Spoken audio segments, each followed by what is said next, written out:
Davidson Transfer Company it was founded right here in Baltimore in 1896, and it still exists today. The address on the outside is West German Street, which changed during World War II to, I learned this today, I think it was Red Cross Street or something very similar, but their company still exists today. Now this truck was actually from 1914, and so what's interesting about it is the wheels in the front and the back. The ones in the front have been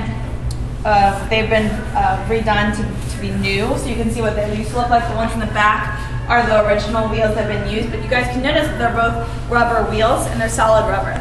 So our wheels today are pumped with air, whereas this would have been a pretty bumpy ride, but they wouldn't have to have a problem with flat tires then. This truck, it's a crank engine, so once they have to turn it on and then crank the engine to turn it over in order to make it work. What's also interesting about it is these lights, they're fueled by kerosene, so you have to manually light them at night.